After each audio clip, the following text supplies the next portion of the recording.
Never played an L before. Let me make sure it's in tune.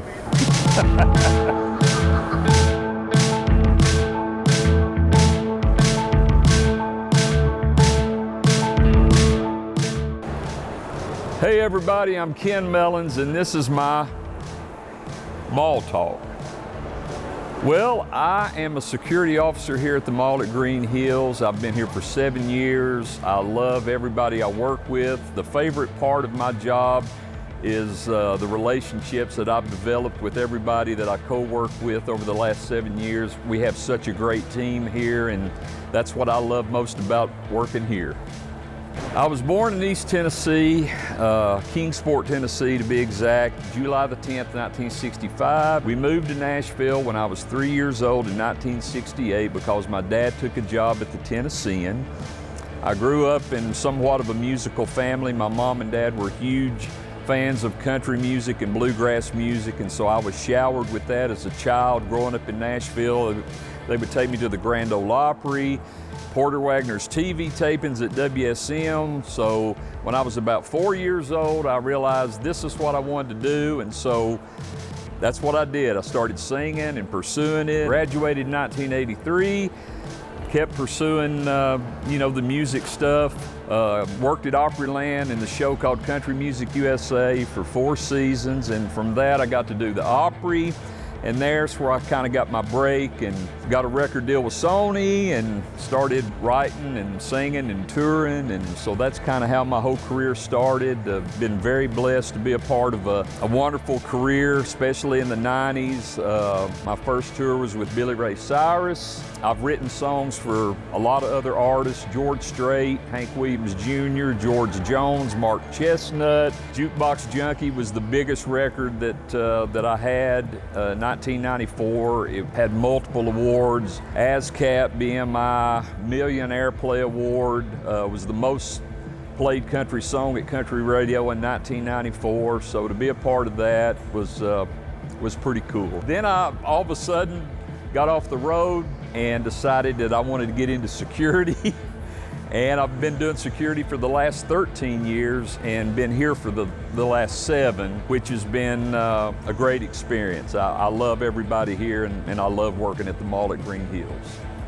Well, I wrote the song in 1992, Jukebox Junkie, and I wrote it with my buddy Jerry Cupid, who was my record producer. And we were just writing one day. Back in that time, I was writing probably 4 or 5 times a day. He had the guitar and I was sitting in a chair kind of kicked back with my feet up on the table. He's playing the dun dun dun dun dun, and I'm like, man, I like that. And he kept throwing ideas out and different titles, and then he said Jukebox Junkie. I said that's it, that's how it was born, and it's I call it the gift that keeps on giving.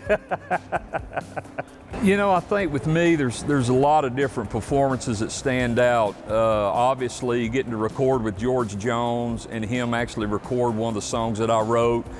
Being on the Grand Ole Opry, I think, you know, all the big festivals. I mean, you know, we opened up and we were doing 200 shows a year back in the 90s, and you know, at my age now, 58, there's no way I'd go out and do 200 shows a year again. But you know, like I said, my family's musical. My wife plays fiddle. She played with Luke Bryan for the first 5 years of his career.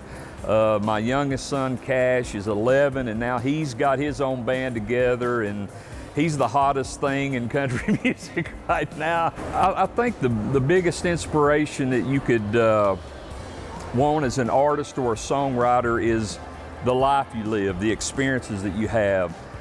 You get so many different ideas to write songs, from relationships, divorces, friendships, conversations with other people. I've been in restaurants and eaten lunch, and I've heard people talk and carry on the conversation and get song ideas to, you know, write a song about what they were talking about. So you just never know. You just get inspired by, you know, different things. Working here, I've been inspired by things, and I think you just, you're always, it's kind of like what I do as a security officer. I observe and report. I observe a lot here, and I jot down things that somebody might have said and get ideas to write a song. I've got some good Billy Ray stories though. No. Okay, I'll tell you one. Touring with Billy Ray Cyrus in the 90s was an experience because it was my first opening act gig, playing with a megastar like Billy Ray. He got a lot of presents from fans at every show, especially a lot of lingerie. So at the end of the tour, me and the guys in the band decided to buy him a red Flyer wagon and pull it out on stage so he could stick all his lingerie in there. And so we bid farewell to him on the tour and let him roll his wagon out as he waved to the crowd. So Billy Ray's great, nicest guy you could ever meet. My favorite store in the mall, hands down, is Buckle. And they've gotten a lot of my money since I've been working here, but they have the best jeans. Buckle.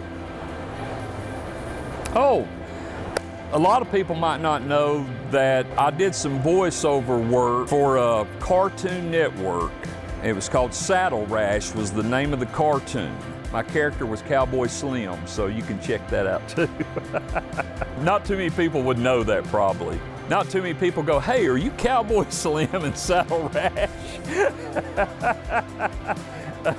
Well, you know, a lot of radio stations down through the years have asked me, you know, what's your favorite song to sing? And I always joke and say the one that's making me the most money at the time, but obviously Jukebox Junkie would be the one that I never get tired of singing or doing because it was my biggest hit. If you want to hear a little bit of that, it's I'm just an old jukebox junkie, spending my time, spending my money. See, we've even got babies singing along with us here in the background. It's awesome.